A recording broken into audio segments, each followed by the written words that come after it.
Sakaris YTD pada penguji disilakan dengan waktu 7 menit. Terima kasih pimpinan sidang. Assalamualaikum warahmatullahi wabarakatuh. Alhamdulillah wa kafa, salatan wa salamun ala rasulil mustafa alladzi la yantiqu 'anil hawa in huwa illa wahyun yuha wa ba'd. Yang sama-sama kita hormati Direktur Pasca Sarjana UIN Budi Makassar Al-Mukarram Profesor Dr. A. Mustandi SMAB, Dewan Munaqis,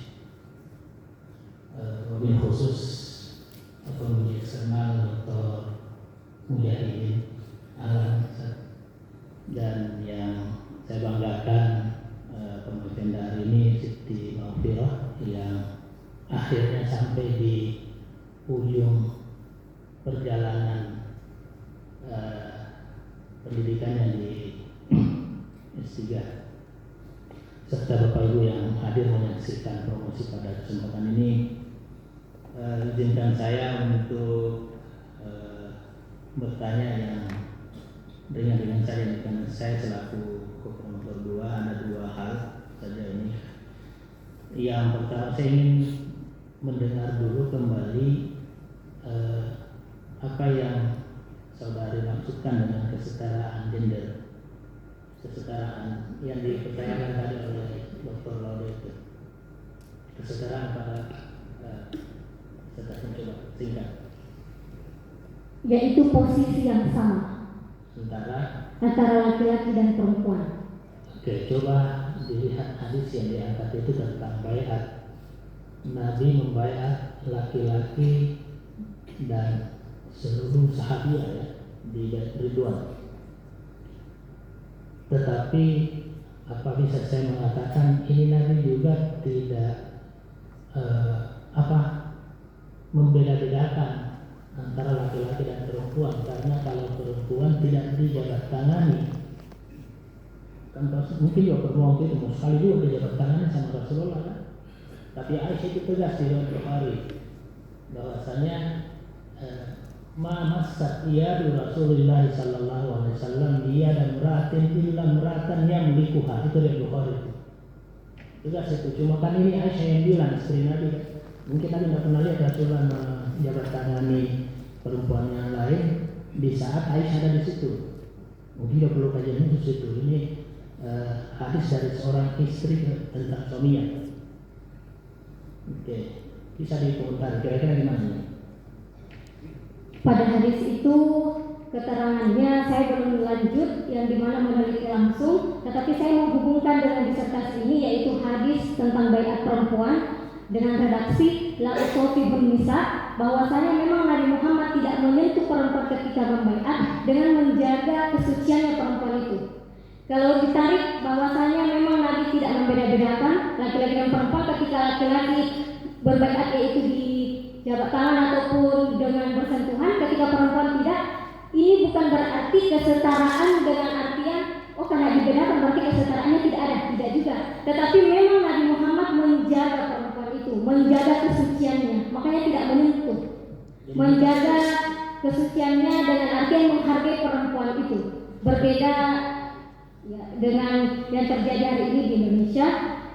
Lewat situlah adanya apalagi beberapa jurnal mengatakan baiat perempuan kepada Nabi Muhammad memang tidak menyentuh tangan, dengan artian ada yang ditekankan yaitu tidak adanya fitnah ataupun lain.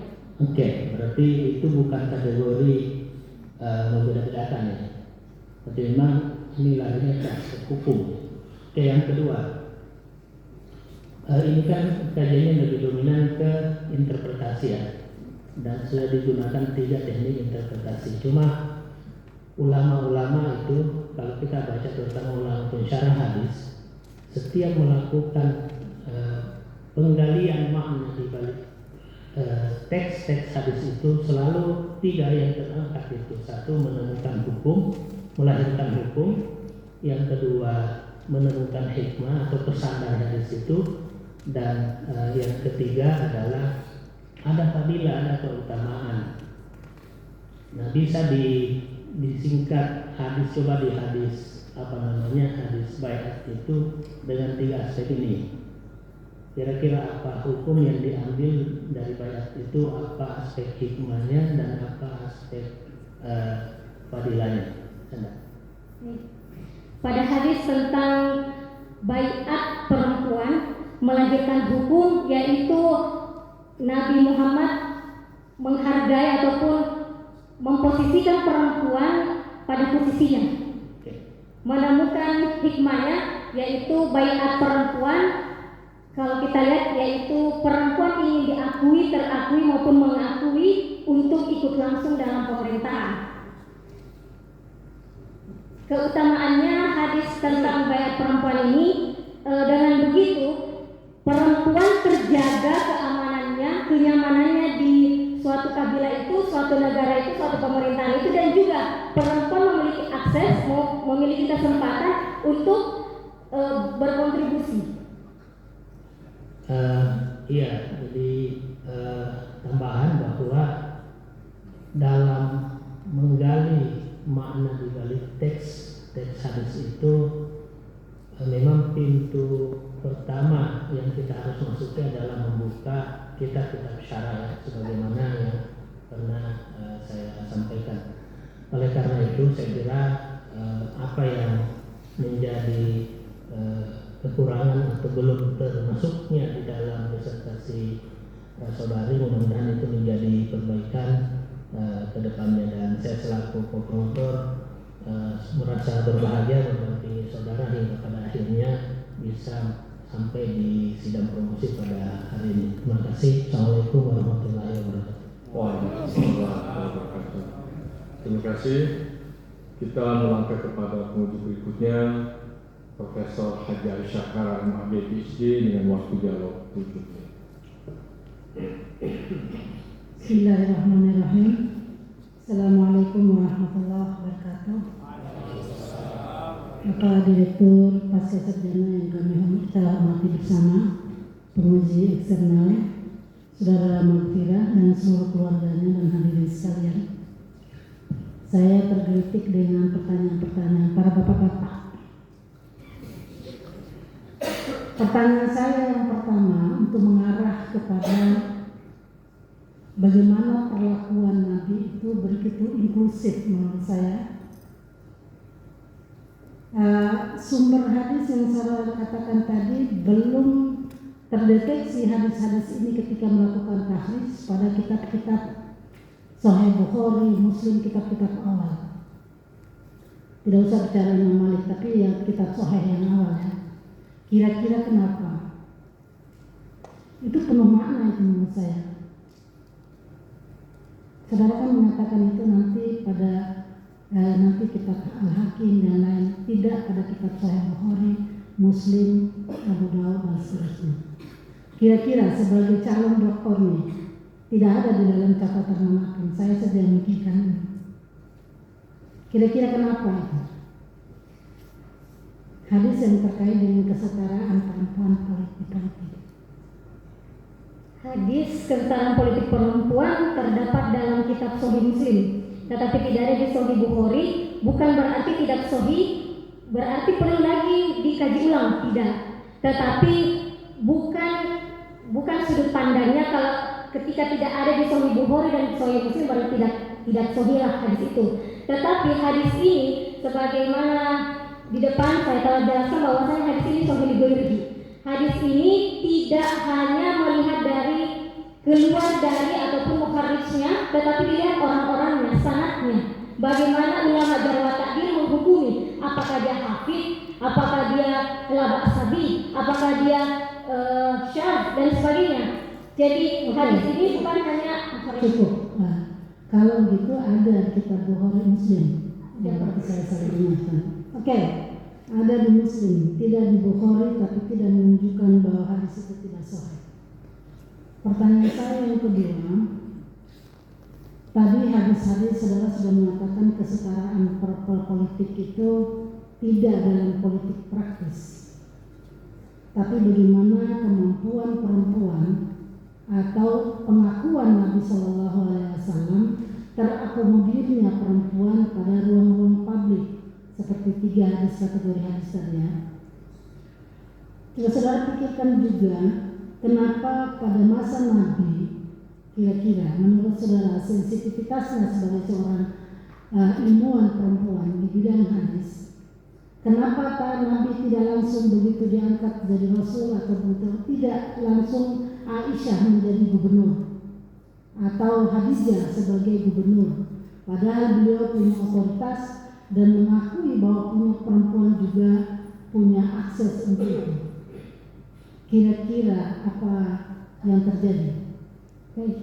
Meskipun mampu dan memiliki mental, sebenarnya yang dilihat ialah kulturalnya. Apa yang terjadi sosial hari itu. Mungkin saja di saat Nabi Muhammad menjadi kepala negara ataupun Rasul, tidak langsung memimpin pendamping hidupnya sebagai bahasanya hari ini itu antek-anteknya baik sebagai gubernur dan sebagainya, karena belum sosialnya belum aman, kulturnya belum terbiasa. Oke. Budaya yang tidak memungkinkan itu tidak akan bisa diperlakukan secara totalitas terhadap terakomodirnya Nabi SAW untuk mengakui perempuan, untuk mengangkat perempuan sebagai pemimpin pabrik. Saya kira itu jawabannya tadi terhadap apa yang kelihatannya baiat itu adalah bagi bidang akidah. Tetapi bagi seorang aktivis perempuan, dia melihat itu adalah adalah makna yang sangat substantif, pesan yang luar biasa kepada Nabi. Silakan angkat perempuan jadi apa saja, karena saya sudah melibatkan mereka pada pengangkatan senjata, pada support system sebagai orang yang terlibat di dalam Palang Merah, sekalipun Palang Merah itu dianggap sebagai bagian kecil. Tapi kalau ada tentara yang meninggal, tidak ada perempuan untuk sebagai bidan Palang Merah, kan meninggal juga laki-laki. Jadi persoalannya bukan bukan pada siapa yang paling dominan atau tidak. Saya kira itu ya. Jadi betul sekali saudara mengatakan itu budaya, dan jangankan pada masa Nabi, sekarang saja kita masih berdebat terkait dengan hadis-hadis misoginis dan juga hadis yang saudara munculkan ini. Pertanyaan saya ketiga, karena saudara sudah berani memunculkan aspek ini, apa sumbangsi pemikiran atau aksi saudara, jadi rencana aksi saudara setelah melihat semua ini, kalau terjadi masih ada anggapan bahwa perempuan itu memang sudah tidak relevan lagi? Sumbangsi sebagai akademisi maupun pemerhati gender itu sendiri, yaitu berawal dari mensosialisasikan bagaimana perempuan itu, bagaimana kehebatan perempuan itu, dan membuktikan dengan data-data, membuktikan dengan otoritas hadis maupun Al-Quran. Tidak hanya itu, apalagi sekarang sudah banyak organisasi-organisasi perempuan yang menjunjung tinggi kesetaraan dengan melawan pelecehan ataupun melawan yang diskriminasi. Saya pikir dengan masuknya pada organisasi itu atau mengembangkan organisasi itu menjadi salah satu sumbangsi untuk Indonesia ke depan. Itu NGO, saudara, bukan NGO. Oke, terima kasih banyak Pak Direktur. Assalamualaikum warahmatullahi wabarakatuh. Waalaikumsalam warahmatullahi wabarakatuh. Terima kasih Pak. Berikutnya kita persilakan kepada promotor Profesor Haji Zulfahmi Ali MPhD sekaligus sebagai penguji